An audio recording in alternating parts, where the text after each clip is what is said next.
Hello, कैसे हैं आप। राधा रानी रियल ब्लॉग में मैं आपका स्वागत करती हूँ। बड़ों को प्रणाम, छोटों को आशीर्वाद। जो मेरी हम उम्र उनको राधे राधे। और देखिए, सुबह की शुरुआत मेरी हो गई है भगवान की पूजा पाठ से।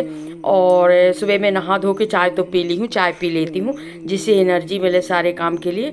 बाहर की पूजा, शंकर जी की पूजा कर ली हूँ। फिर इसके बाद आकर के फिर मैं रुद्री पूजन के लिए भोलेनाथ बनाती हूँ, रुद्री बनाती हूँ। फिर इसके बाद भगवान की पूजा करती हूँ। सुबह का टाइम ऐसा रहता है मेरा कि बहुत व्यस्तता वाला रहता है। और सावन में तो रुद्री पूजन होती है घर में ना, तो बहुत सुबह का टाइम व्यस्तता भरा रहता है। और ये मेरी पूजा हो गई थी, ऊपर नीचे बाहर की, नीचे वाले हनुमान जी की सारी पूजा करके फिर मैं अपना पाठ करती हूँ। पूरी पूजा करने के बाद करीब करीब 1 घंटे 1.5 घंटे मेरे को लग जाते हैं। और सावन में रुद्री पूजन का इतना महत्व है। और मैं बताती हूँ आपको कि सावन में सभी लोग भोलेनाथ की पूजा क्यों करते हैं। क्योंकि सावन के महीने में भोलेनाथ पृथ्वी पे भ्रमण करने आते हैं। और मनचाहा वर पाने के लिए, मनचाहा वरदान जो भी आपकी इच्छा हो तो भोलेनाथ देते हैं। क्योंकि वो पृथ्वी में भ्रमण करते हैं, इसलिए भोलेनाथ की पूजा ज़्यादा की जाती है सावन में। और ये देखिए, इसके बाद फिर मेरे को ऑफिस के काम के लिए निकलना था, तो मैं निकली थी ऑफिस के काम के लिए। और देखिए, यहाँ कावड़ यात्रा निकल रही थी। तो जिस रोड से हमें जाना था उस रोड से कावड़ यात्रा निकल रही थी, तो बहुत भीड़ थी। फिर हम रुक गए थे वहाँ पर और बहुत अच्छे से कांवड़ यात्रा निकली। और ये देखिए, 3 बजे का टाइम था, हमारे सत्संग का टाइम हो गया और पानी गिरने लगा था इस समय तक। तो मैं छाता लगा करके जा रही थी, क्योंकि सत्संग में तो पानी गिरे चाहे कुछ भी हो। और सावन का महीना है भाई, भोलेनाथ इतने प्रसन्न हैं कि पानी रोज डेली ही पानी गिर रहा है और अच्छी झमाझम बारिश हो रही है। तो सत्संग में जाने लगी थी मैं। और अभी सावन के महीने में हर रोज़ ही सत्संग हो रहा है, कहीं ना कहीं रोज ही हो रहा है। एक आध दिन अगर गैप हो गया तो हो गया, नहीं डेली ही हो रहा है सत्संग। तो हम तो जाते ही सत्संग में, आपको तो पता ही है, सत्संग तो मैं छोड़ती नहीं हूँ, चाहे मेरे कितने भी काम हो। मैं 3 बजे तक सारे काम निपटा लेती हूँ सत्संग के लिए। और देखिए, मैं रास्ता देख रही थी, मेरी एक और फ्रेंड आने वाली थी, तो उन्हीं की रास्ता देखती थी, रुक रुक के जा रही थी। ये देखो, ये आ रही हैं वो, इन्हीं के लिए रुकी थी मैं। आजकल ये भी जाने लगी हैं सत्संग में। सत्संग में एक बार जो गया ना, तो फिर मन लगने लगता है। और देखिए, यहाँ पर आ गई थी मैं सत्संग में।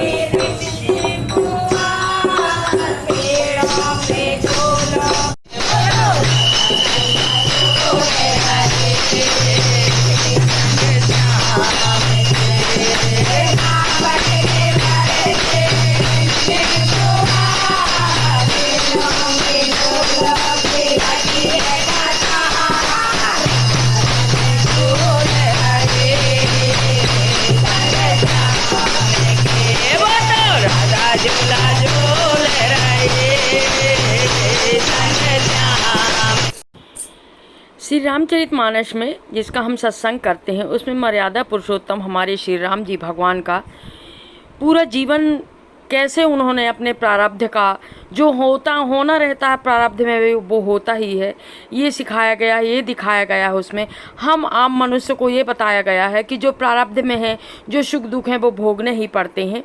और वो तो भगवान थे, चाहते तो क्या कर सकते थे, प्रारब्ध का भोग उन्होंने भी भोगा है, ये सिखाया जाता है रामायण में।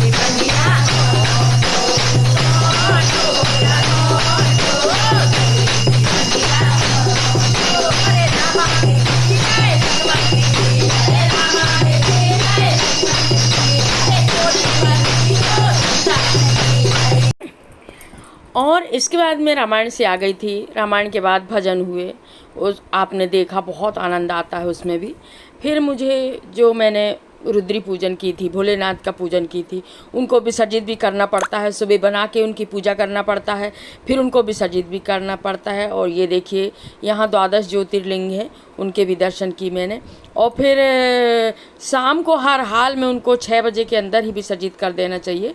तो फिर मैं रामायण से आने के बाद और फिर शंकर जी विसर्जित करने जाने लगी थी। और तिवारी जी का बराबर सहयोग रहता है, कहीं भी जाना है, अगर मैं दिन भर से भी आई हूँ, अगर बोलूँगी उनको कि नहीं चलना है, तो वो चले जाते हैं। बराबर उनका सहयोग भरपूर रहता है मुझे।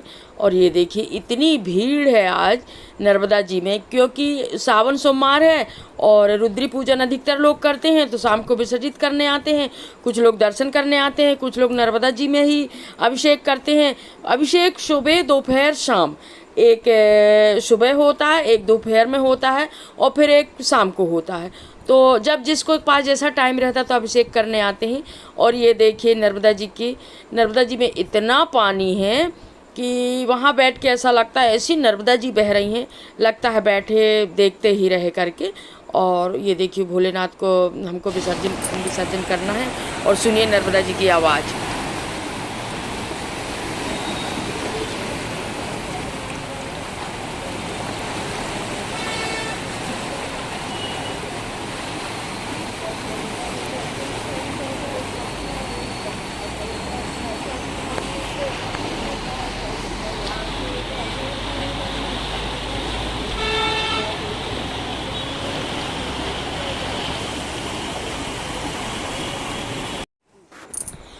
फिर मैंने नर्मदा जी में भी भोलेनाथ का पूजन करी।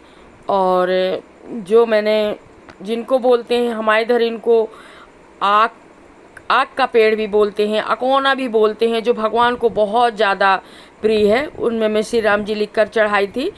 11 पत्तों में, 5 पत्तों में, एक पत्ते में, जितने आपके पास टाइम हो, जितना आपका मन करे। बेलपत्ती में भी लिख के चढ़ा सकते हैं, वो मैं चढ़ाती हूँ। तो सबसे पहले उनको निकाल कर के विसर्जित कर रहे थे।